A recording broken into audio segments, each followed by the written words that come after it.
Ay mga kasisters, yung ating nakatay na native na manok. Yan. Bali, nalinisan ko na yan at hiwa-hiwain ko na lang ngayon. Ayan. Yan. Ganyan kadami yung paa ng manok na pinatay natin. Bali, 4 na pirasong manok yung nakatay namin mga kasisters. Hiwa-hiwain lang natin to.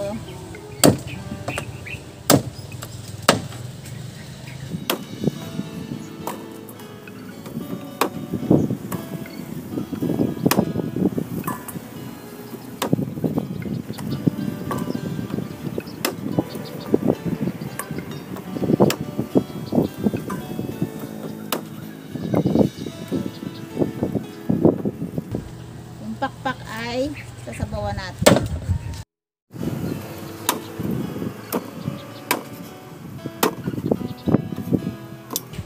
Sobrang taba yung manok. Pabayaan lang kasi siya sa pabayaan lang sa tabi-tabi.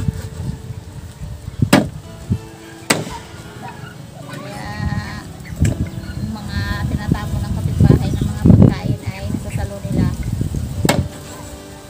Kaya ito, inatay na natin sila para bos-bosan naman.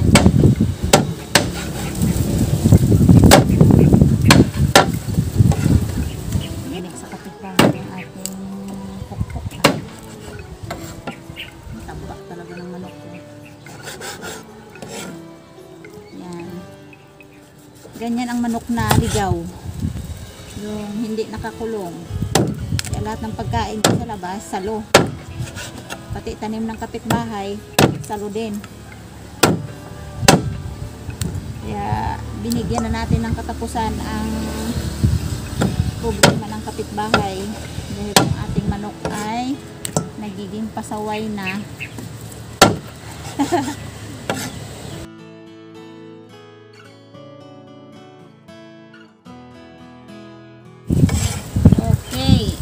Ganyan karami yung ating sasabawan. At yung iba naman ay yan, ito yung yan. Ito ay kasama sa sinabawan natin dahil ito ay dumadagdag pa ng lasa. Kahit hindi ito makain lahat, basta yung sabaw nito ay papunta doon sa ating sinabawan. Tita. O tinulang manok. Ayan na, yung ating tinulang manok. May itlog pa yan mga kasisters, isama natin dyan. So ito mga kasisters ay ilalagay natin to sa freezer para may babaunin sila na lagi. Yan. Hiwa-hiwain ko na para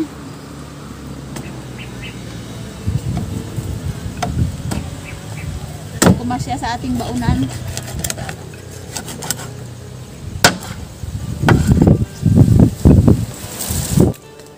Dami-dami yung ating i-stock dahil naglakas na naman ang dagat mga kasisters. Hindi yung nakailang linggo ay medyo kalma pa at nakapag picnic pa kami. Ngayon at talaga namang sobrang lakas, lipad-liparan lahat ng mga namin sinampay.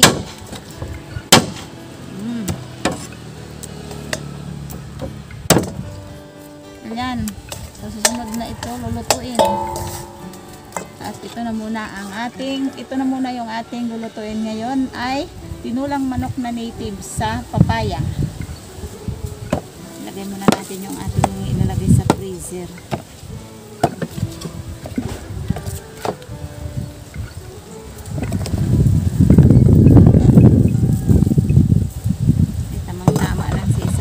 Ayan. Okay. So ayan mga kasisters, lagyan natin ng asin. Yan, tamang asin lang yan. Then ilalaga pa natin yan at lalagyan ng sabaw. Kaya kung titingnan ay maraming asin. Ilalagay ko na paminta ay buo. Yan. Bale, ang gagawin ko dito ay ibabad ko muna o i-marinate sa asin ng ilang oras lang. So, kalahating oras. Saka natin ilalaga siya ng sarili niyang sabaw. Bale, pahihibasan ko siya hanggang sa lumambot. At pagkatapos nito ay lagyan natin ng sabaw at saka gulay. Tulad ng papaya dahil tinulang manok na may papaya. So, ito ay babad muna natin ng ilang oras mga kasisters bago lulutuin. Ayan, iluluto na natin ito mga kasisters. So, ito ay mga kasisters yung balon-balonan at atay ng manok. At ito naman yung itlog na nakuha natin sa loob ng manok. Kasama natin ito mga kasisters sa ating tinulang manok. Ayan, ilalaga muna natin siya dahil matagal ito lumambot. Dahil native at medyo may edad na rin yung manok, ay ilalaga natin sa uling. Yan, dahil ilang oras ang paglaga niyan para lumambot lang. So, iluluto ko muna siya sa sarili niyang sabaw bago natin sabawan ng napakarami para makahigop tayo. Ito ay isasama na rin natin yung buong itlog. Yun. So, hindi na natin galawin kasi baka mapisa yung itlog. Napisa na nga. Napisa na nga. So, isalang na natin to mga kasisters. Isalang na muna natin sa diuling. Para kahit iwanan natin yan ay okay pa rin. May apoy pa rin.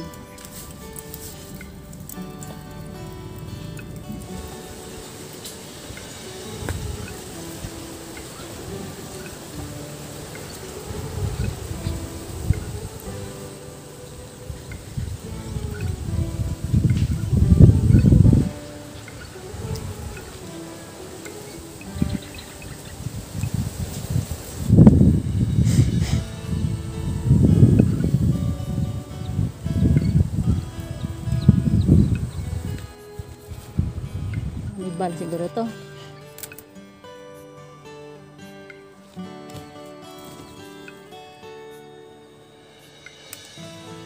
May hinog.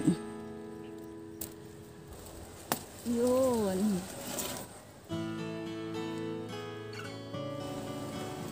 May maliit.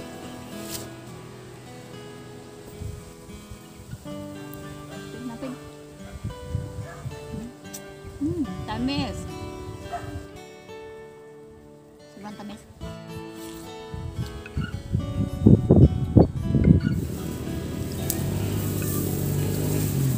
Panibago na naman tayo ng tamis. Yun.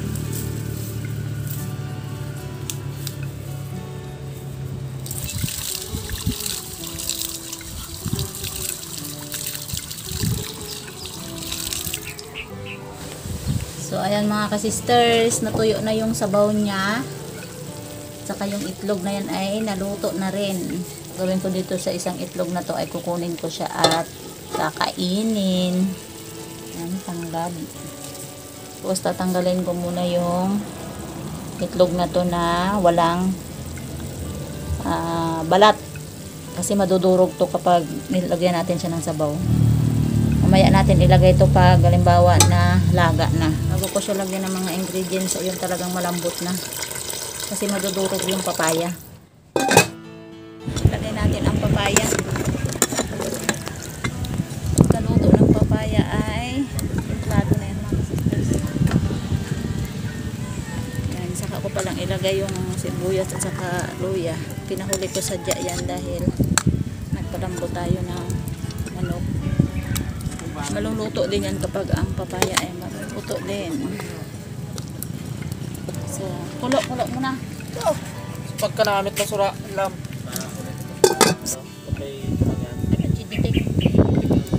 Ayan, luto na yung ating manok. Oh. Yung papaya, luto na.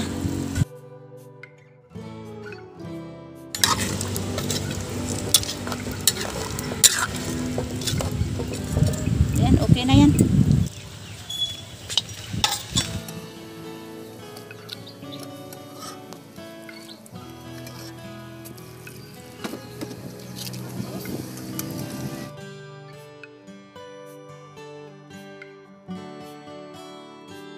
ate. Sige ate. Ikaw. Bebe, sa araw-araw daw kailangan may manok. Yan! Apat na manok hana ang kinatay mo yung araw. Ma, kailangan 5. 5 tayo. May nagaduhong pa ito, ho. May Lima. gaduhong. Yung sa paglaga, oh. Ito, oh. Mga ka-sisters, talagang kuwan talaga eh. Galing pa to sa loob ng manok aya, oh.